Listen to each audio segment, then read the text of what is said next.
Please be seated.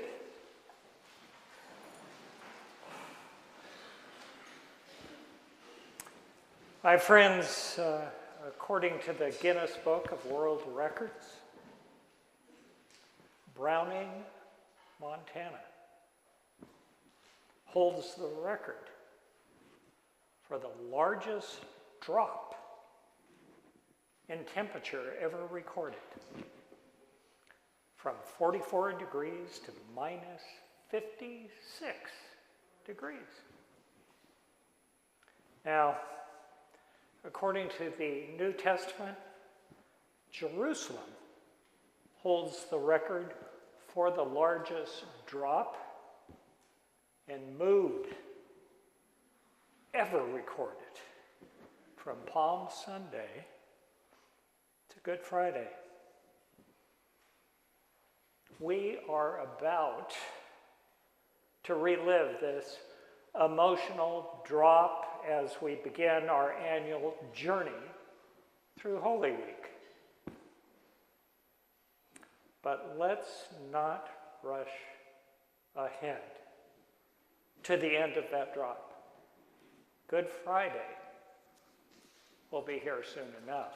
Instead, let's make sure that we pause and enjoy the remembered spectacle of God's self-disclosure as Jesus humbly riding into Jerusalem on a colt.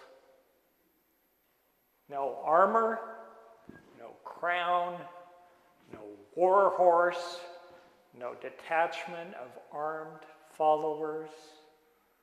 In this one scene, we see God not only giving us an understanding of his fundamental nature, but also a human, relatable model for us to replicate as we go about this biological phase of our life. The lives God hopes we will live like Jesus, humbly, sacrificially, and in harmony with others. The beleaguered poor in Jerusalem that day needed to hear and see this. We need it too. The waving palms, the Hosanna shouts, right? It lifts our spirits. In the tragic beauty of this life that is marked by inexplicable job losses, financial swings and downturns, sickness and other tragedies, let's not pass up the opportunity to celebrate the blessings we do receive in this complicated, dynamic world God has created. So let's use this celebratory occasion, Palm Sunday, to pause and sense and embrace the astonishingly good news that the divine essence that created and continues to create all that ever existed or will ever exist has chosen to gift us an eternal existence with him, something we cannot earn and need only accept. Grace. In my own life, it was a Palm Sunday, more than 40 years ago now, that triggered something new in my life, a commitment to worship and follow Jesus more intentionally and faithfully. My wife, Sue, and I were recently married. We had heard that the Episcopal Church was a church in which a mixed couple with backgrounds in Protestant and Roman Catholic traditions might both be comfortable in. So we gave it a try.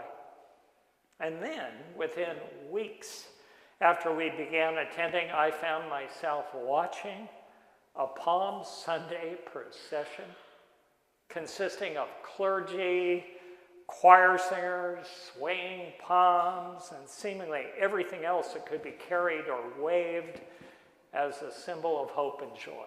It was the Episcopal Church at its best, namely conducting a parade.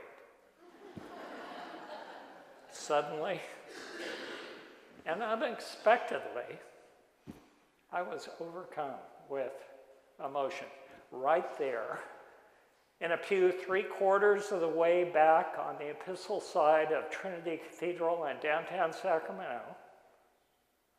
My eyes began to water. It was a complicated feeling for me. I was a young prosecutor, somewhat buttoned down and reserved at the time. Some of you will contend that I still am.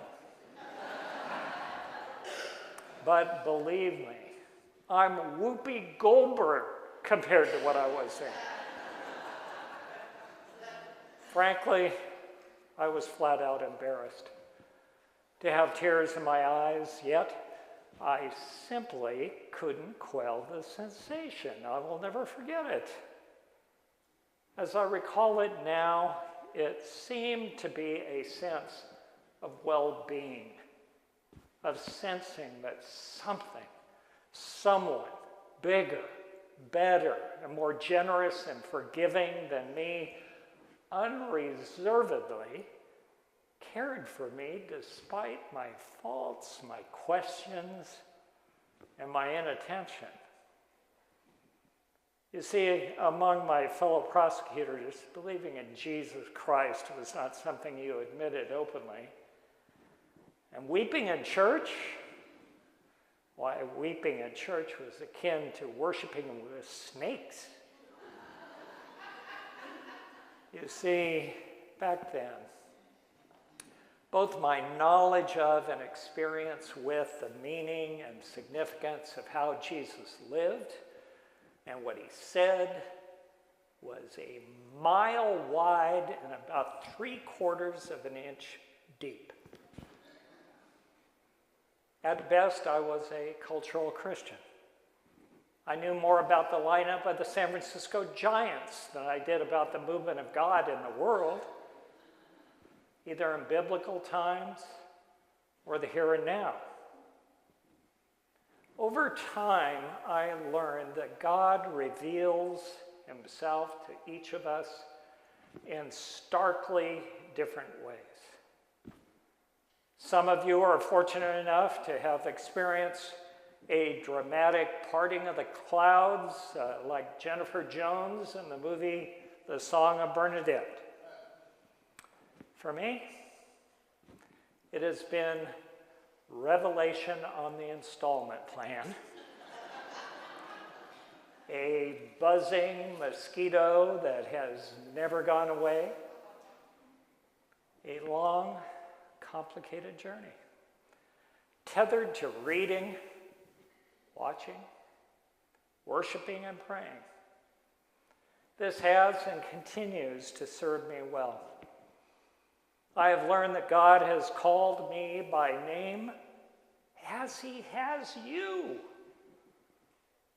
He has said that I, like you, am his, now and forever.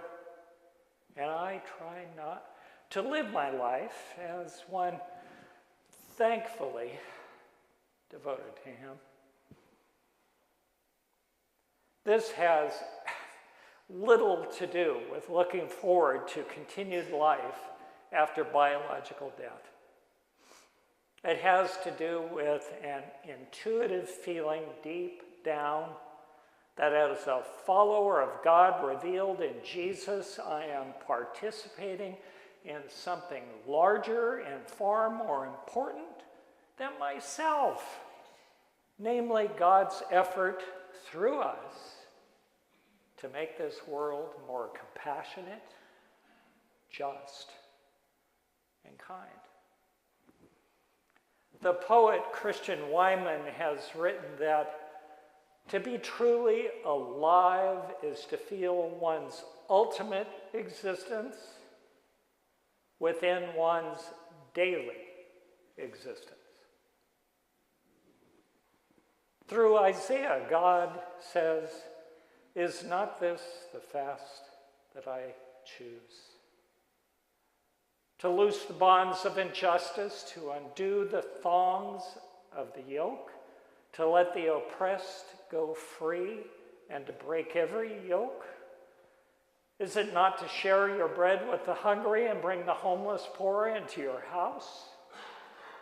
Then you shall call, and the Lord will answer. You shall cry for help, and he will say, 'Here I am.' I sense that this is true. That this is how we should live. Don't you? So here we are. It is Palm Sunday, a day to celebrate the gift that we were given when God disclosed through Jesus a meaningful way of life for us to live by. And through it, to nudge the world to be kinder and more compassionate. It gives our lives meaning and purpose. And we continue to have much to do. Today, in the early hours of Palm Sunday, twin airstrikes struck the Episcopal Hospital in Gaza. It is Gaza's oldest hospital and the only one that provides care to all in need, regardless of religion, political affiliation, or ability to pay. A child already suffering from a head injury tragically died during the rushed evacuation. Others may despair, but for us, it is a time to remember that God's peace during our biological life will never simply be the absence of trouble. Rather, God's peace will be a deep inner sense of serenity in the midst of trouble. Serenity because of the certainty that for each of us, Easter lies at the end of it. Like a crazed lover who constantly seeks to be with the one he loves, our God has promised that he will be with us now and forever. It is because of this that we can stare into the face of life's most awful moments and say with clear-eyed realism and wide-eyed hope that heartache and personal failings will always be real and painful, but they will never, ever be the end of our story. Amen.